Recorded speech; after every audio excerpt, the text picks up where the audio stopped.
What up, folks? This is a transcription of Ain't That Easy by D'Angelo.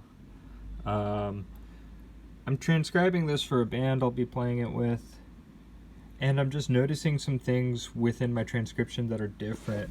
And so I wanted to talk about them. Mainly, these are rhythmic concepts. There's a bit in articulation, but so within rhythm, when we're writing it down, we usually want to keep our beats pretty succinct. You see that it's really clear: beat 1, beat 2, beat 3. And this is a bit counterintuitive because we have two eighth notes that are separated by flags rather than beamed together. But it enables me to see the beats clearly. Over here, there's a difference in beaming. And it may be out of convenience for the interval, but I think that what I was trying to do with this in particular was to kind of give a sense of phrasing by how I beam. So you can see that like I'm trying to separate each individual beat into kind of its own phrase so that I might articulate it differently than this, where it's like a 2-beat phrase.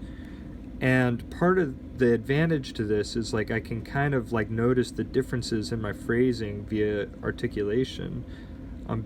The second beat of this phrase, it's tenutoed, it's long, whereas the second beat of this phrase is staccato.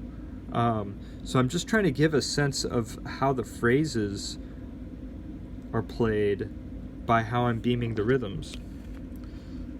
Then there's like this guy, which is kind of a combination of both. I'm trying to be really clear about the and a 2 here, and that 3 and 4 and is part of a phrase in itself.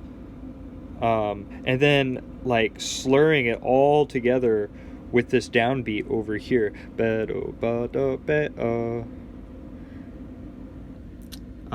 So it's kind of like a combination of techniques. There again, with an emphasis. The more ink you have on the page, the more emphasis there is in the reading. So there's a lot more ink here emphasizing the nuances of this phrase. Some of the other things that I'm working with is like my methods in notes. I'm using green ink at a really small resolution to notate things that are important while learning the tune. Phrasing this on the 6th fret in order to get the sound and prepare for what's going to happen over here. So my location on the instrument. I'm doing that there and down here. Oh yeah, this is a different concept altogether. This is something I learned today for this tune. This symbol, let's see here. Whoa, that guy right there. It's called an anti-accent. And so it's just like a subito piano. That note is hardly present at all, but it's got its full duration. So it's a dynamic marking that I learned, an anti-accent or a reverse accent. Some of the other things, let's see here. What was this? Oh yeah, here's another case of like extra ink on emphasis. So I can phrase this kind of rhythm a couple of different ways. It's really convenient to do it like this, where it's a quarter note with a staccato marking. I think rhythmically that'd be kind of the same result. But here, in this particular instance, I wanted to kind of give extra ink to display how heavy that note is within the phrase. It's tenutoed, it's like a full 8th note, and it's accented. Yeah, rather than this being really subtle and kind of open to interpretation. It's really convenient because it occupies a great amount of time, a full beat with a short symbol. Yep. This guy over here, there again, kind of how I play it, green being how I play it. So I played this with my left hand, and then like I complete the slide up to the perfect 5th on the G and the D string with my right hand so that I can play the root F, or the 5th at that point, the following root, with my left hand, because because it's like all on opposite sides of the instrument. And then here again, another instance of me telling which string to phrase this pitch on.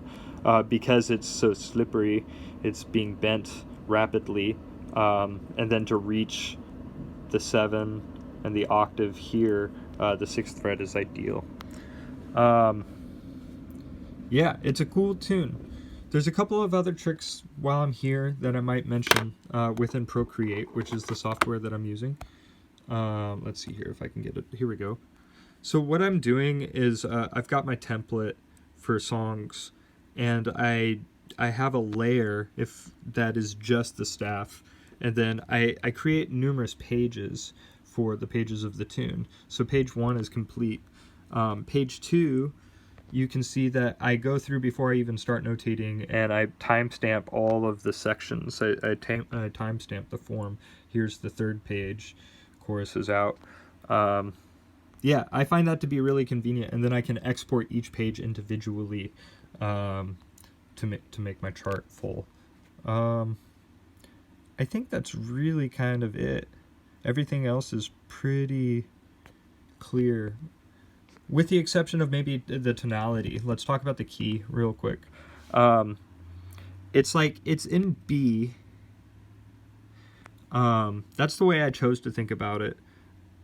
And so there's just some interesting choices that have to be made in regards to how I notate pitch. 5 chord, 1 chord, 7 chord, all that is pretty clear.